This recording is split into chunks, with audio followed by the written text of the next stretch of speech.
नमस्कार, मैं हूं पंकज भार्गव। देश करगिल का विजय दिवस मना रहा है, लेकिन कांग्रेस और उसके नेता राहुल गांधी ने लोकतंत्र बचाने की मुहिम छेड़ी है। लड़ाई राजस्थान में कांग्रेस के अंदर की है, जिसे राहुल लोकतंत्र की लड़ाई बता रहे हैं। असल में राहुल के लिए यह मोदी पर हमले का नया मौका है। भारत का लोकतंत्र संविधान पर चलता है। यह न किसी एक परिवार की विरासत है, न किसी एक व्यक्ति की मुट्ठी में है।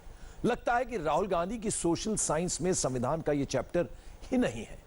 उनको बस एक ही चीज आती है, वो है प्रधानमंत्री मोदी पर अटैक करना। राहुल गांधी साप्ताहिक प्रयोग करते हैं। कैलेंडर पर तारीख बदली है तो राहुल ने नए प्रयोग का नया हैंडल निकाला है।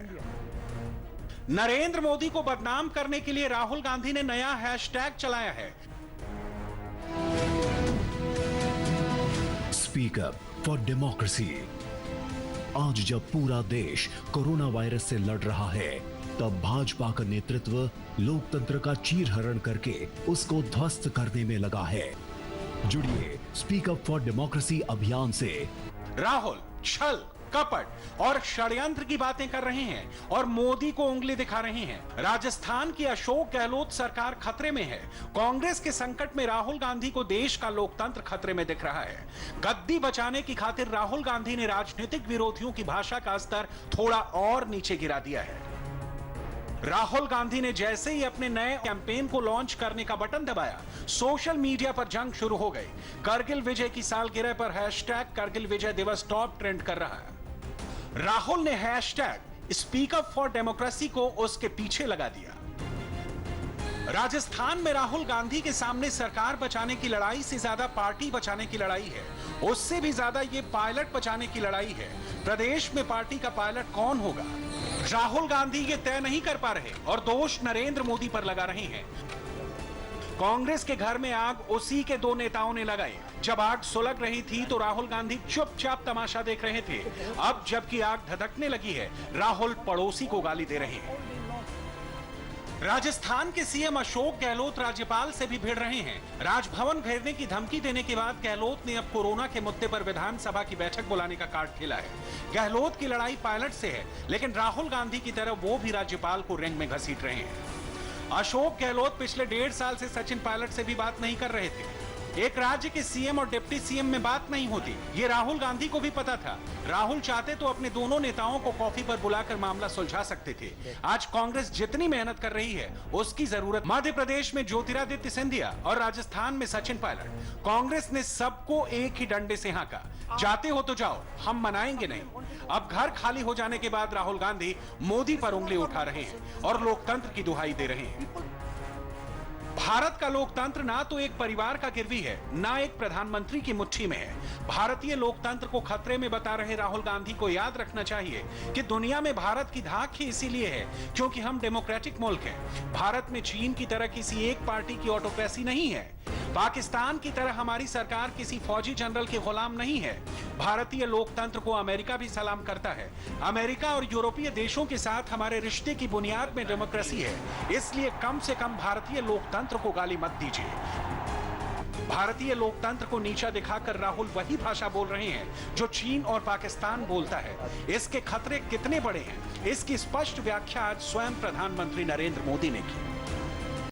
हमारा आचार, हमारा व्यवहार, हमारी वाणी, हमारे बयान, हमारी मर्यादा, हमारे लक्ष्य, सभी कसौटी में ये जरूर रहना चाहिए कि हम जो कर रहे हैं, कह रहे हैं, उससे सैनिकों का मनोबल बढ़े, उनका सम्मान बढ़े। राष्ट्र सर्वोपरि का मंत्र लिए एकता के सूत्र में बंधे देशवासी हमारे सैनिकों की ताकत को कई हजार गुना बढ़ा देते हैं। हमारे यहां तो कहा गया है ना, संगे शक्ति कलो युगे।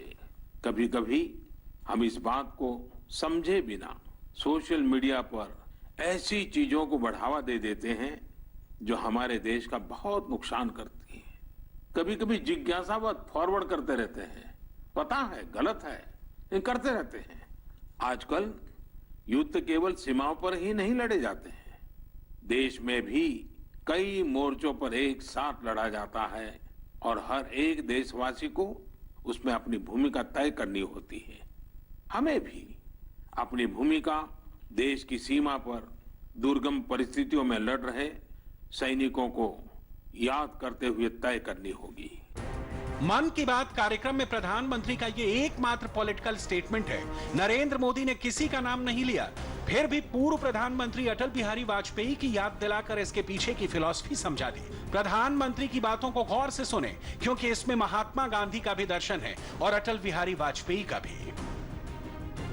साथियों, कारगिल युद्ध के समय अटल जी ने लाल किले से जो कहा था, वो आज भी हम सभी के लिए बहुत प्रासंगिक है। अटल जी ने तब देश को गांधी जी के एक मंत्र की याद दिलाई थी। महात्मा गांधी का मंत्र था कि यदि किसी को कभी कोई दुविधा हो कि उसे क्या करना क्या न करना, तो उसे भारत के सबसे गरीब और असहाय व्यक्ति के बारे में सोचना चाहिए।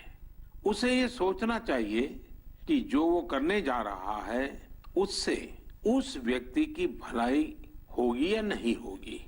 गांधी जी के इस विचार से आगे बढ़कर अटल जी ने कहा था कि करगिल युद्ध ने हमें एक दूसरा मंत्र दिया है। ये मंत्र था, कोई महत्वपूर्ण निर्णय लेने से पहले हम ये सोचें कि क्या हमारा ये कदम उस सैनिक के सम्मान के अनुरूप है जिसने उन दुर्गम पहाड़ियों में अपने प्राणों की आहुति दी थी। प्रधानमंत्री सैनिकों का मनोबल बढ़ाते हैं। सैनिकों की हिम्मत को सलाम करने मोदी लद्दाख तक गए। राहुल गांधी सेना का हौसला तोड़ने वाली बातें करते रहे। लद्दाख के मुद्दे पर राहुल ने बार बार कहा कि चीन ने भारत की जमीन पर कब्जा कर लिया है। राहुल ने ऐसे कैंपेन चलाए जिससे चीन का मकसद पूरा होता दिखा। राहुल ने वीडियो बनाकर मोदी को कमजोर बताया और देश को समझाते रहे कि चीन ने मोदी की कमजोरी पकड़ ली है। राहुल गांधी की फिलॉसफी और मोदी के सिद्धांत में यही सबसे बड़ा अंतर है।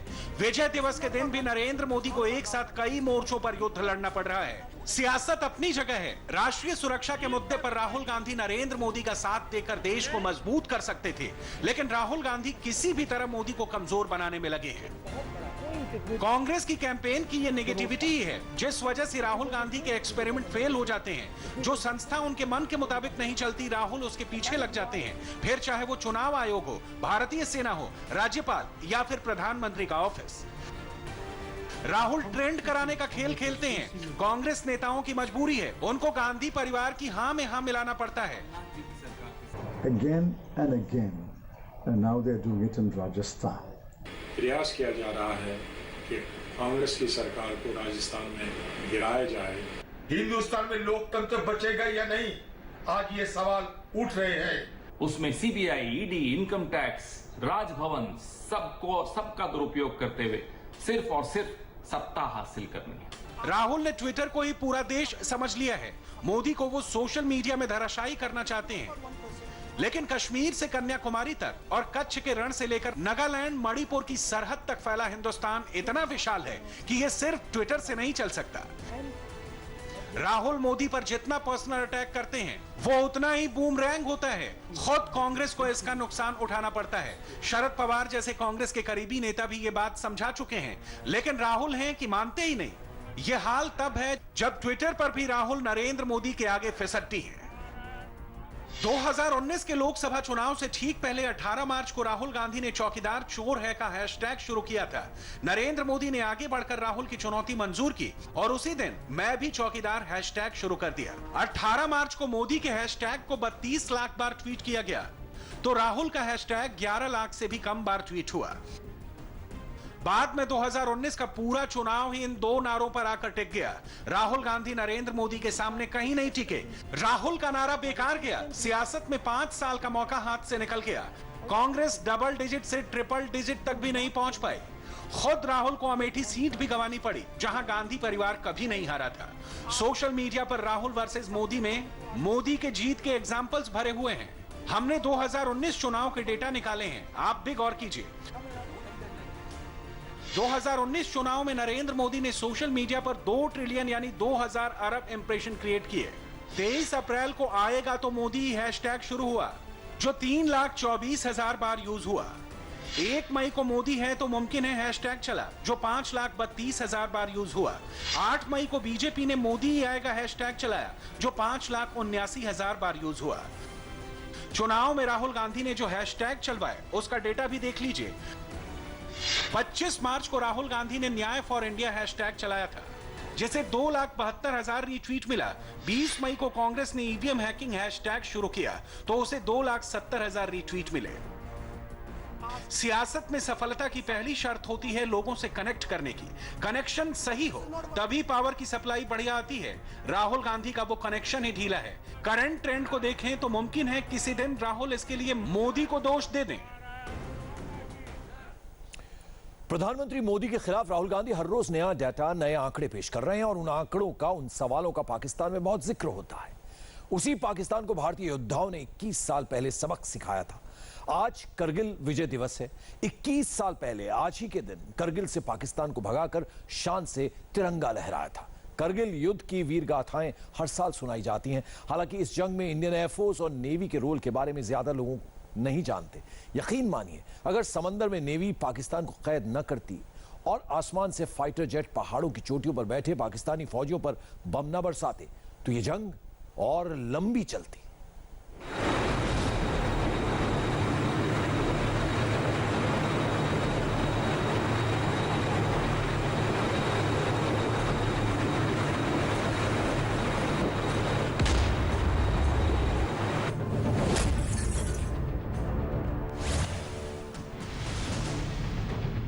बीस 20,000 फीट की ऊंचाई से करगिल का इलाका कुछ इस तरह से नजर आता है, जैसा विशाल सफेद समंदर।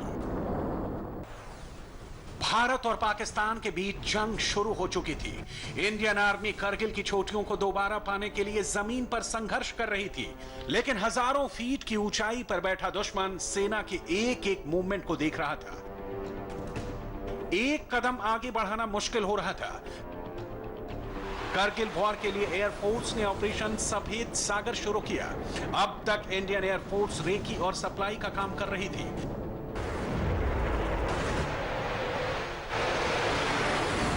करगिल की चोटियां 18,000 फीट की ऊंचाई पर थी। इतनी हाइट पर भारत के अटैक हेलीकॉप्टर काम नहीं कर पा रहे थे। इसके लिए हेलीकॉप्टर्स को मॉडिफाइड किया गया।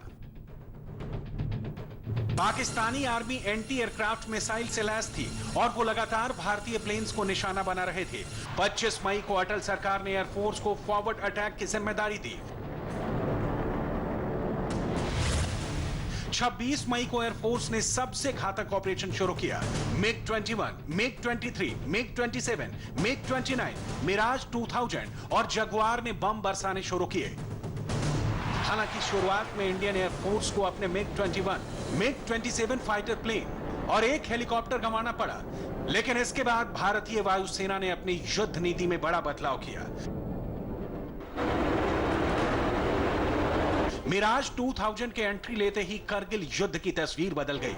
किसी भी जंग को जीतने के लिए सप्लाई चेन को बरकरार रखना सबसे ज्यादा जरूरी होता है और एयरफोर्स को सबसे पहले इसी चेन को तोड़ना था।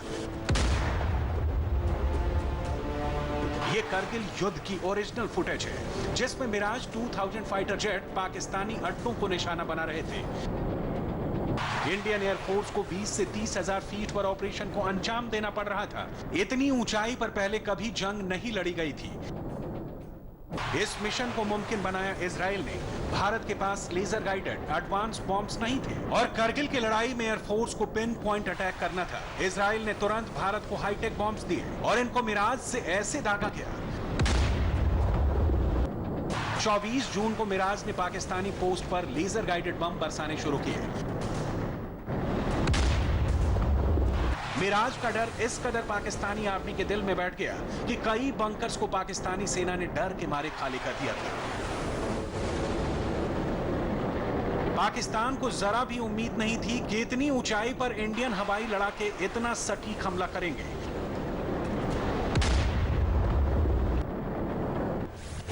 सात हफ्ते तक इंडियन एयरफोर्स ने ऑपरेशन सागर जारी रखा। इस दौरान 300 विमानों ने 6500 बार उड़ान भरी। आईएएफ के फाइटर जेट्स ने 1235 मिशन उड़ानें भरी और 24 बड़े टारगेट को निशाना बनाया। आसमान पर इंडियन फाइटर पायलट्स का रौद्र रूप देखकर पूरी दुनिया हैरान थी, क्योंकि जिसको किताबों में इम्पॉसिबल बोला जा रहा था, उसको भारतीय वायुसेना ने पॉसिबल बना दिया। कारगिल युद्ध में इंडियन एयरफोर्स की ये 2 तस्वीरें देखिए। ये वो बम हैं जो पाकिस्तान पर दागे गए थे। एक में लिखा फ्रॉम रवीना टंडन टू नवाज शरीफ और दूसरे में लिखा जोर का झटका धीरे से लगे। लेकिन पाकिस्तान को एयरफोर्स का झटका बहुत जोर से लगा था। कारगिल में पाकिस्तान की हार और हिंदुस्तान की जीत का बड़ा फैक्टर इंडियन एयरफोर्स है। कारगिल युद्ध में सिर्फ इंडियन आर्मी और एयरफोर्स ने हिस्सा नहीं लिया, बल्कि इस जंग में भारतीय नौसेना का भी महत्वपूर्ण रोल है। कारगिल से दूर इंडियन नेवी भी पाकिस्तान के खिलाफ ऑपरेशन तलवार शुरू कर चुकी थी। पाकिस्तानी जनरल परवेज मुशर्रफ ने कारगिल का प्लान बहुत सोच समझकर बनाया था। उनको लगा था यहां पर सिर्फ इंडियन आर्मी ही एक्टिव रोल में होगी, एयरफोर्स, सप्लाई और नेवी का तो कोई किरदार नहीं होगा। मगर भारत की युद्ध नीति हमेशा से पाकिस्तान के सोच से बहुत आगे रही है। कारगिल जंग के दौरान हिंदुस्तान ने अरब सागर में पूर्वी और पश्चिमी फ्लीट को डिप्लॉय कर दिया था। इंडियन नेवी का टारगेट था पूरे पाकिस्तान देश की सप्लाई को ब्लॉक कर देना, जरूरत पड़ने पर समंदर से वॉर करना।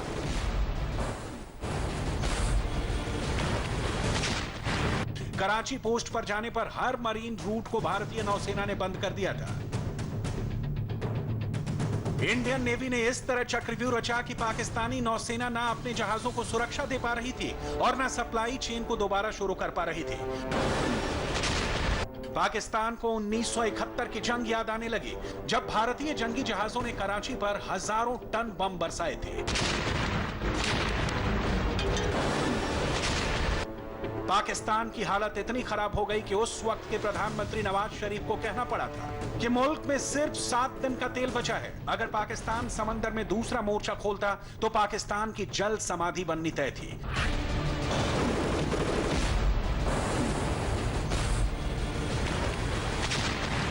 चारों तरफ से घिरने के बाद पाकिस्तान को हार माननी पड़ी थी। कारगिल युद्ध में भारतीय नौसेना का ज्यादा जिक्र नहीं होता है, लेकिन पाकिस्तान जानता है कि कैसे इंडियन नेवी ने उसको समंदर में बंधक बना दिया था।